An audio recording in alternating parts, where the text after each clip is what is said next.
제가 오늘은 좀 아재 개그로 설교 좀 시작해 보려고 합니다. 유람선을 타고 가다가 그만 유람선이 침몰의 위기에 처했습니다. 그래서 구명보트에 부지런히 우리로 탔는데 그만 정원에서 3명이 초과되고 말았습니다. 그래서 그 구명보트에서 3명이 자발적으로 이 구명보트에서 내렸으면 좋겠다. 그래야 우리 모두가 산다라고 하는 최후 통첩을 했습니다. 서로 눈치를 보죠. 구명보트에서 내리기가 쉽지 않은 그 상황이잖아요. 그랬더니 영국 사람이 벌떡 일어나더니 대영제국 만세! 그러면서 바다로 뛰어들었다는 거예요. 영국이 뛰어들면 누가 또 못 참죠? 미국은 또 못 참지. 그렇지, 영국이 하는데 미국이 못할 건 또 뭐 있냐? 세계 최강 미국 만세! 하고 그래 뛰어들었다는 거예요.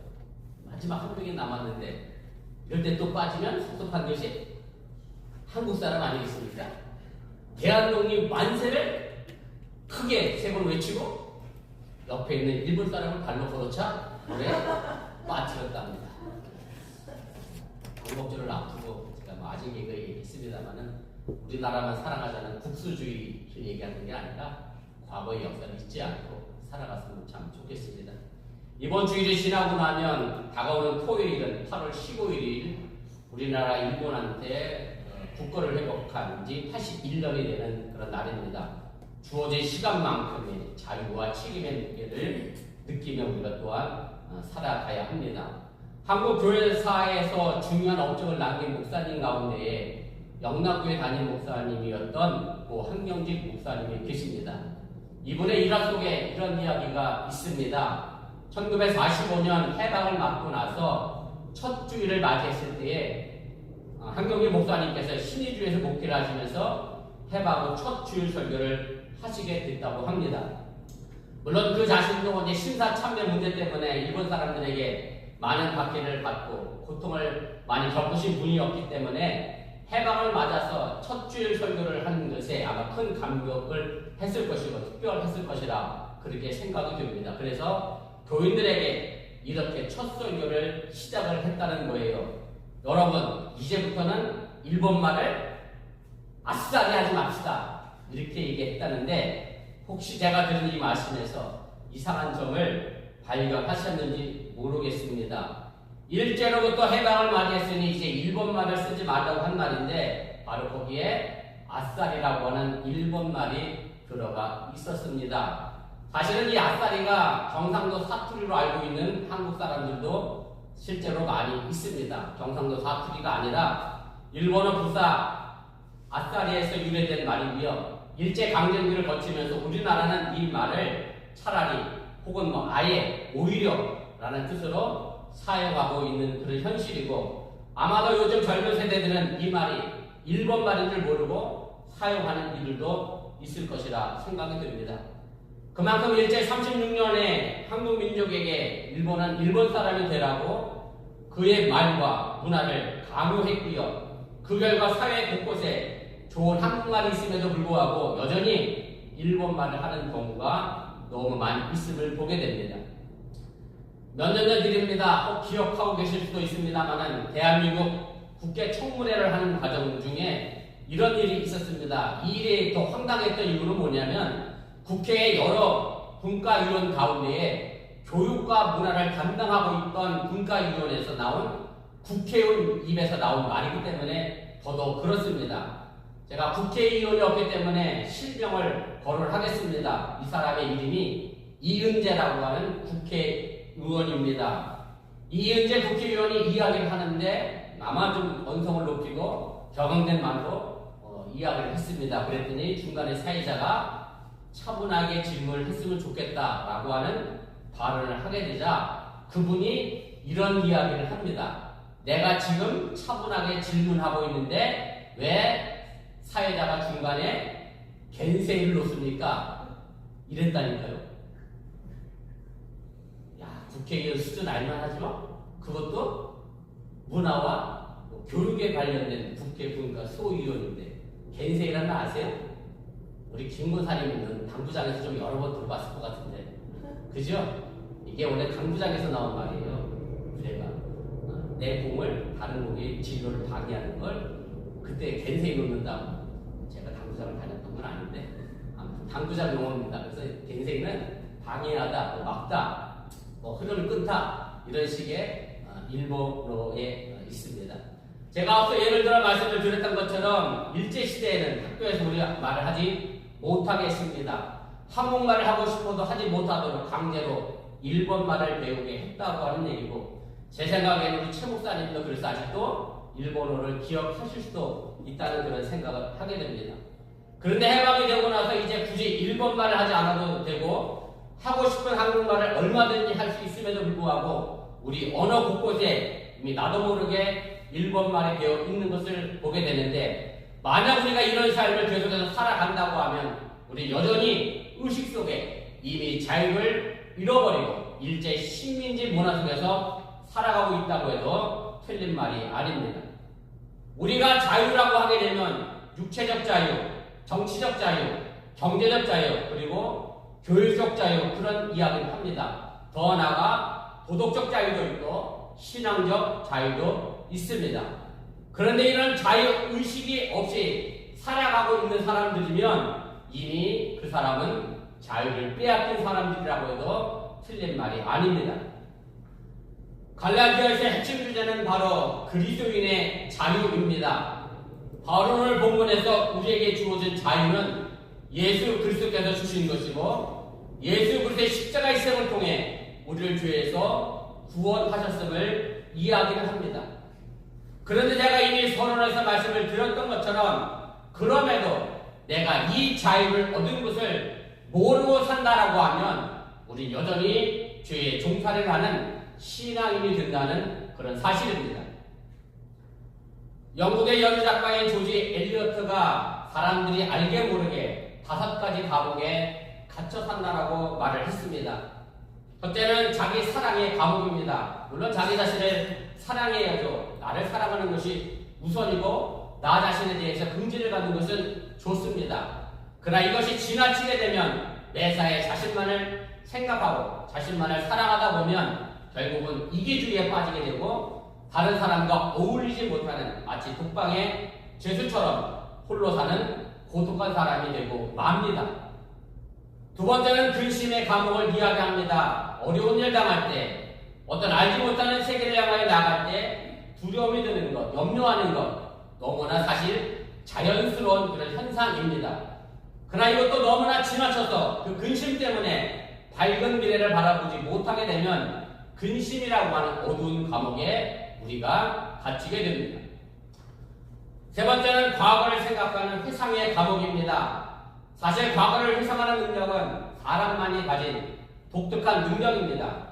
물론 동물들도 기억력이 있습니다만 그 시간이 매우 짧다라고 하는 얘기고, 저는 그런 얘기 많이 듣고 저는 별로 한 적은 없는데, 그런 사람, 기억 잘 못하는 사람들 가지고 흔히 뭐라고 그러냐면 새 땡땡땡, 닭 땡땡땡이거든요. 왜 닭 땡땡땡 그러냐면 닭이 기억하는 그 기억의 시간이 얼마냐면 약 3초 정도. 조금 더 길게 보는 사람이 7초에서 10초 정도 이야기를 합니다. 그러나 사람들은 과거의 일을 굉장히 오래 기억합니다. 어떤 충격적인 일은 일생 동안 잊혀지지 않기도 합니다. 그러다 보니 자연스럽게 과거의 일에 대해서 아무 일도 하지 못하는 그런 감옥살이를 하는 사람도 있습니다. 넷째는 남의 것만 좋게 보는 시샘의 감옥입니다. 사실 시샘도 적당히 하게 되면 아름답고 매력적이고 또 자기 발전에 큰 도움이 됩니다. 그러나 이것이 지나치면 무서운 감옥이 된다는 얘기입니다. 시기하는 마음, 질투하는 마음이 결국 우리에게서 만족함을 빼앗아감으로 해서 황폐한 마음이 돼서 이 땅에서 어찌 보면 가장 불쌍한 삶을 만드는 하는 것이 시샘의 감옥입니다. 다섯 번째는 증오의 감옥을 이야기합니다. 자기에게 손해를 끼친 사람에 대해서 한을 품고 미워하는 것, 이것 또한 무서운 감옥이 우리에게 되어진다라고 하는 얘기입니다. 여러분들은 이 5가지 감옥에 대하여 어떤 생각을 하셨는지 모르겠습니다만은 조지 엘리어트가 말한 이 감옥의 삶에서 우리들은 자유한 삶을 사는지 아니면 나는 여전히 감옥에 갇힌 사람처럼 사는지 생각해 볼 필요가 있습니다. 감옥에 갇혀 있는 사람만이 자유가 없는 것은 아닙니다. 진리를 깨닫지 못한 사람 또한 누구나 자유를 잃은 종의 삶이 되어지고 감옥에 갇힌 삶을 살게 됩니다. 그래서 요한복음 8장 32절에 예수님은 이렇게 말씀합니다. 진리를 알지니 진리가 너희를 자유롭게 하리라. 감리교 신학대학 대강당에 이 표가 붙어 있습니다. 목사님도 기억하실 거라 생각이 되는데, 이 진리는 예수 그리스도의 복음이고, 이 복음이 바로 우리를 죄에서 해방하여 우리를 자유롭게 한다는 사실을 여러분들이 믿으시기를 바랍니다. 그리고 오늘 본문에는 그리스도께서 우리에게 자유를 주셨다라고 말씀합니다. 그래서 구원받지 못한 사람은 자유의 사람이 아니라고 하는 얘기고, 죄의 문제를 해결하지 못한 사람은 이 땅에서 참 자유를 누릴 수 없고 말 그대로 5가지 감옥에 갇혀 살아가는 인생이 된다라고 하는 얘기입니다. 제가 아주 어렸을 때 겪었던 일입니다. 저희 아버지가 목회하던 시골에 교회 사택이 너무 낡아서 교회 사택을 다시 짓게 됐습니다. 그때 미장을 하시는 총각 집사님이 계셨는데, 지금 시대 미장원과는 상관이 없습니다. 옛날 분들은 미장이란 말 다 아시잖아요. 미장은 뭐냐면 벽돌 쌓고 세면 바르는 한국의 기능사를 미장, 기능사라고 그렇게 얘기를 해요. 근데 이분이 잘 발라놓은 이 세면을 제가 실수하다가 동문다 치고 그걸 이렇게 건드려 갖고 푹 파헤치게 만들었어요. 아버지가 알면 한 혼날 것 같아서 제가 겁이 났는데, 이 총각 집사님이 자기가 미장 기술자니까 싹 발라주고서 뭐라고 그러냐면, 오늘 하루 내 말을 잘 들으면 아버지한테 이걸 얘기를 안 합니다. 제가 어린 나이에 그날 하루 종일 그 총각 집사님 밑에서요, 얼마나 말 그대로 고생을 했어요. 앞에 몸이 든 고생을 제가 많이 했어요. 그래서 알아서, 죄의 문제가 사람을 이렇게 죄인 되게 살리는구나, 감옥처럼 살게 만드는구나, 제가 어려서 이미 일찍 너무 알아버렸던 그런 기억이 있습니다. 사도 바울은 오늘 본문에서 우리에게 죄의 멍에를 매지 말라고 말합니다. 사도 바울이 말하고 있는 죄의 멍에라고 하는 것은 할례를 가리키는 말입니다. 이 본문의 맥락에서 다시 설명을 드리면, 사도 바울은 갈라디아라고 하는 지역에서 복음을 전했습니다.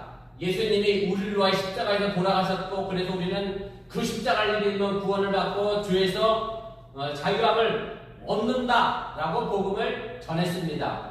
그런데 갈라디아 교인들 중에 그것을 믿고 순종한 사람들이 있었는데, 또 한편으로는 유대교회를 저주받던 사람들이라 왠지 할례를 안 받으면 구원을 못 받을 것 같아서 예수를 믿음에도 불구하고 거기다가 할례를 덧붙였어요. 그래서 사도 바울이 그것에 대하여 어리석다라고 말하고 있는 것이고, 왜 율법의 행위로 다시 돌아가느냐, 왜 죄의 멍에를 다시 내느냐라고 야단치고 경고하고 있는 것이 바로 갈라디아에서의 이야기입니다.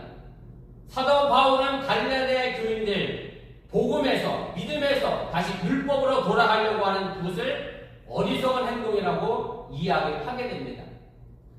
원래 멍에라고 하는 것은 2마리 소를 연결시키거나 아니면 또 소에게 일을 시키려고 등짝에다가 얹어놓는 나무 막대기를 멍에라고 합니다. 여러분들의 이해를 돕기 위해서, 저는 촌에 살아서 이거 많이 보고 살았는데, 이런 걸 갖고 멍에라고 하거든요. 그래서 이 멍에가 한번 메어지면 소는 움직이지 못하고 일을 하게 됩니다. 또 멍에는 포로로 잡힌 사람들에게도 사용되는 그런 말입니다. 그래서 멍에를 종합적으로 이야기해보면 무거운 짐을 뜻하는 것이고 노예의 상태를 의미하는 말이 멍에입니다. 그런데 이 멍에를 유대교에서는 사실은 긍정적이고 좋은 의미로 사용을 했습니다. 특별히 율법의 멍에는 율법이 명령하는 대로 사는 의무를 뜻하는 것이라서 이 멍에가 긍정적으로 사용된 이유가 바로 여기에 있습니다. 무슨 말씀인가 하면, 내가 하나님을 사랑하는 법을 몰라요. 뭘 어떻게 해야 하나님을 사랑하는지 모릅니다. 그런데 뭐가 딱 정해졌냐면 율법이 딱 정해준 거예요. 613개의 율법이 이걸 하면 하나님을 사랑하고 이걸 하지 않으면 하나님을 사랑하지 않는다. 이렇게 정해놨으니 뭐만 하면 돼요? 613개 율법만 지키면 되니까 유대인들 입장에서는 이 멍에가 쉽게 자기들에게 다가오게 됐고, 그래서 긍정적인 의미로 이 멍에가 사용되어져 왔습니다. 그런데 오늘 본문에서 사도 바울은 종의 멍에라는 표현을 하면서 유대교에서 긍정적으로 사용했던 이 단어를 부정적이고 나쁜 의미로 사용하고 있음을 보게 됩니다. 그래서 멍에가 긍정적으로 사용되다가 왜 부정적으로 사용되는 것을 아는 것이 바로 오늘 말씀의 핵심이라고 할 수가 있습니다. 간단히 말씀드리면 이 멍에라는 단어가 부정적으로 바뀐 것은 하나님을 사랑하는 근본 정신은 사라지고 의무만 남았기 때문에 그렇습니다. 다시 말씀드리면 내가 하나님을 사랑하기 때문에 자연스럽게 이런 행동을 해야 하고 저런 행동을 하지 말아야 합니다. 그런데 이것이 내가 이런 행동을 하고 저런 행동을 하지 않았으니 그 결과 내가 하나님을 지금 사랑한다라고 바뀌었다는 그런 말씀입니다. 무엇이 먼저이고 무엇이 나중인지를 구별하지 못하고 규정과 의무만 남게 되었을 때 그것이 우리에게는 멍에로 다가오게 된다는 사실을 여러분들이 깨달으시길 바랍니다. 그래서 이런 관점에서 본다고 하면 지금의 우리의 신앙생활이 때때로 종의 멍에가 될 때도 있다는 사실을 알아야 합니다. 무슨 말씀인가 하면 내가 하나님을 사랑하니 마땅히 오늘 이 자리에 나와 주일 성수도 해야 하고 11조도 하고 감성금과 주일원금도 하고 봉사도 하는 것이 올바른 신앙인의 모습입니다. 하나님을 사랑한다고 하면서 이렇게 겉으로 드러나는 행동이 없다고 하면 사실 우리가 하나님을 사랑한다는 것을 이 속마음을 뒤집어낼 수도 없고 증명할 방법은 사실 없습니다. 마음의 사랑이 겉으로 나타나는 행동과 연결되어지지 않으면 그 마음의 사랑을 우리는 증명할 방법이 없다는 말씀입니다. 예를 들어서 가족을 사랑하면 그 가족을 위하여 저는 그랬습니다. 별도 따주고 달도 따주는 행동이 있어야 하는데 그런 행동이 없이 나는 가족을 사랑한다 매일같이 이야기하면 사실은 같이 사는 가족도 그 남편 말을 절대 못 믿습니다. 속마음 그렇다는데 겉은 행동이 전혀 그렇지 않으니 그 마음의 진심을 알 수가 없다라고 하는 얘기고, 사랑하면 자연스럽게 뭐가 나와야 되느냐면 사랑스러운 행동이 나와야 합니다. 그래서 감출 수 없는 두 가지가 있잖아요. 뭐는 감출 수 없어요? 기침과 사랑의 마음은 감출 수가 없대요. 왜? 자연스럽게 흘러 나오는 것이기 때문에. 그런데 하나님을 사랑하는 마음은 사라지고 하기 싫은데 억지로 하고, 왜 우리 교회 주보에는 명단이 나오는지, 목사님이 명단보지, 재정부원이 명단보지, 교인이 명단보니 남의 눈치 보여 내가 헌금하고 예배한다라고 하면 이것은 더 이상 하나님을 사랑하는 마음이 아니라 신앙의 굴레가 되어지고 멍에의 굴레가 되어질 수밖에 없다고 하는 사실을 여러분들이 깨달으시길 바랍니다. 학생들도 마찬가지입니다. 공부를 하죠. 공부를 위해서 자신의 미래를 향하여 열심히 공부합니다. 그런데 엄마의 잔소리가 듣기 싫고 성적표가 나오니 내가 어쩔 수 없이 해야 하고 좋은 대학 가려고 하니 어쩔 수 없이 해야 하고 이런 식의 공부를 하면 그 공부는 그 학생에게 멍해가 될 수밖에 없고 힘들어 줄 수밖에 없습니다. 오늘 본문을 근거해서 기독교의 핵심적인 복음이 뭐냐고 묻는다라고 하면 바로 그리스도 안에서 자유롭게 살아가는 것이다라고 저는 정의를 내리고 싶습니다. 그래서 우리가 예수 그리스도를 믿고 십자가의 은혜를 믿으며 하나님의 사랑을 깨닫게 되면 우리는 어떠한 상황 속에서도 자유함을 누릴 수 있게 된다고 하는 사실을 여러분들이 믿으시기를 바랍니다. 사실 건강한 사람은요, 신체적으로 불편함을 느끼지 못합니다. 우리가 살면서 건강한 사람은 내 몸의 지체들이 사실은 있는지 없는지도 잘 모르고 삽니다. 그런데 그걸 언제 알 수 있느냐 하면 그것이 병들면 내 몸의 지체가 확실히 존재한다는 것을 알게 됩니다. 제가 대장암 수술을 하면서 의사에게 이렇게 부탁을 했어요. 제 항문만은 꼭 살려주세요. 왜냐하면 대장암은 주로 어디에 생기냐면 외과 의사 손가락 이 두 마디 안에 다 걸립니다. 항문에서 두 마디 안에 생겨요. 그래서 직장암이라고 표현을 하기도 하는데요. 사실은 두 마디 안에 걸리니까 암 수술하면 모두 같이 자를 수밖에 없냐면 항문 근육까지 잘라낼 수밖에 없어요. 안 그러면 암을 완전히 도려내지 못하거든요. 그걸 아는 바라 제가 제 항문만은 어떻게든 살려내달라고. 사실 항문이 없어지면 어떻게 되느냐면 제가 요 근래는 보면 그런 걸 못 뵀는데 저 장에다가 구멍을 뚫어갖고 배변 주머니를 찾고 다녀야 돼요. 그래서 이걸 매일 갈아줘야 돼요. 그리고 사실 어디 여행 가기도 참 어렵습니다. 암만 배변 차고 소독을 잘한다 해도 그 냄새는 피할 방법이 없죠. 그걸 제가 잘 알기 때문에 광림교에서 신방 다니면서 그런 분들이 여러 번 봤기 때문에 어떻게든 제가 항문을 살려달라고 의사 선생님한테 부탁을 했는데 뭐 그런다고 살려줄 건 아니지만 근데 저는 다행히 직장암이 아니라 말 그대로 대장 한복판에 암이 생긴 거라 대장만 잘라서 좀 직장이 그대로 살아 있어서 얼마나 감사한지 모릅니다. 우리 몸에 뭔가 불편함이 생겼다. 그건 내 지체에 장기에 이미 병이 생겼다는 것을 스스로 느끼게 됩니다.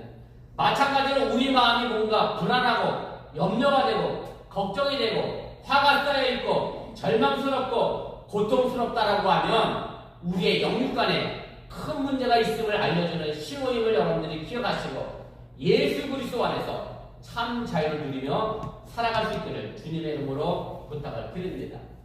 이 자유는 내가 무엇을 해서 얻는 것이 아니라 예수 그리스도께서 주시는 것임을 믿으시고 예수 그리스도 안에서 더 이상 죄의 종으로 살지 않기를 주님의 이름으로 축원을 드립니다. 이렇게 사도 바울은 갈라디아서를 통해서 그리스도의 자유가 무엇인지 설명을 하고 가르치고 있습니다.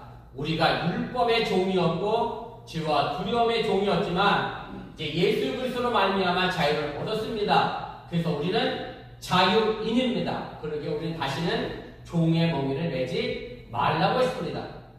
그런데 바울은 오늘 보면 13절에 다시 종 노릇하라 우리에게 말합니다.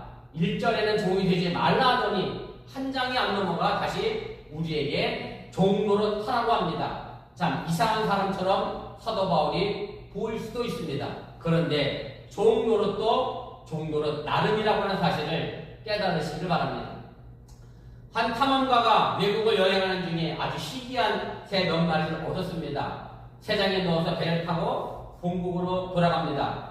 항해하는 중에 망망대해에서 한 마리 새가 그 새장을 벗어나려고 퍼덕이며 머리를 들이받고 발톱으로 핥히면서 새장문을 열려고 몸부림을 칩니다. 결국 그렇게 몸부림치니 새장문이 열렸습니다. 새는 도망하는데 성공했습니다. 자유를 얻었고 기뻐하며 창공을 향해 높이 날아 올라갔습니다. 그런데 몇 시간 후에 그렇게 도망갔던 새들이 지쳐서 돌아와서 가파 위에 쓰러져 있었습니다.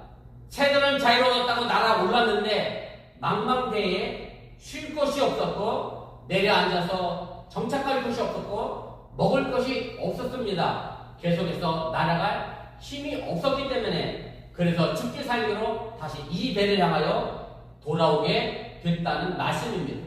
그리고 죽어서 다시 새장에 집어 넣었습니다. 이제 이 새장은 더 이상 그 새들에게 감옥이 아니라 새로운 안식처가 되었다는 사실입니다. 끝없는 바다를 건널 수 있는 유일한 길이 바로 이 새장이 있었고 굶주린 배를 채울 수도 있고 편안하게 쉴 수도 있는 곳도 바로 이 새장 안에 있었습니다. 새장은 새들에게 있어서 구원선이 됐다는 말씀입니다. 이제 우리는 예수님이 십자가에서 죽으심으로 죄로부터 해방됐습니다. 그러기에 우리는 다시 예수님께 사로잡힌 바 되었습니다. 그러나 예수 안에 있는 삶은 결코 감옥의 삶이 아니라 우리에게 새로운 안식처와 구원의 삶이 된다는 사실을 믿으시기를 바랍니다. 우리는 그리스도 안에서 자유롭게 되었기에 더 이상 죄의 종이 되지 말아야 합니다. 그래서 주님이 주신 자유를 가지고 남을 해치고 어렵게 만드는 것으로 사용해서는 안 됩니다. 더 나아가 그 자유를 방종의 기회로 삼지 말고 사랑으로 서로를 위해 헌신하고 섬기라고 말씀하고 있음을 또한 기억하시기를 바랍니다. 내가 스스로 자유만을 강조하고 그에 대한 성숙한 책임을 지지 않으면 그것은 방종이고 더 나아가 죄악일 수밖에 없습니다. 내가 하고 싶다고 다 할 수 있는 것도 아니고 내가 하고 싶다고 다 내게 유익이 되는 것도 아닙니다. 우리에게 주어진 자유는 마음대로 할 수 있는 개념보다는 신앙인으로서 가져야 될 책임을 강조하고 있음을 여러분들이 잊지 마시길 바랍니다. 제가 고등학교 시절 때 저희 아버지가 부목으로 있던 교회에 대학교 다니는 장로님 아들 형이 제게 이런 말을 했어요. 저에게 비꼬는 말을 한 거예요. 예수 믿으면 참 좋아. 죄 짓고 뭐였죠? 회개하고 그 다음에 또 죄 짓고 회개하고 아우 죄 짓고 회개하고 죄 짓고 좋은 말 했을까요? 아니야. 좋은 말만 아니야. 예수 믿는 사람들이 엉터리로 산다는 걸 콕 집어 말하려고 어린 마음이었는데 제가 딱히 그 형한테 목사 아들로서 뭐 장로 아들한테 반박할 말이 없어요. 어린 마음이 한참 혼자 씩씩댔던 적이 있습니다. 어찌 보면 이렇게 사는 신앙인의 삶의 모습은 성숙한 신앙인의 삶의 모습이 아니라 온전한 합당한 자유의 모습도 아니라고 하는 사실을 여러분들이 깨달으시길 바랍니다. 우리가 자유국가에 산다고 해서 무엇이든지 다 할 수 있는 것은 아닙니다.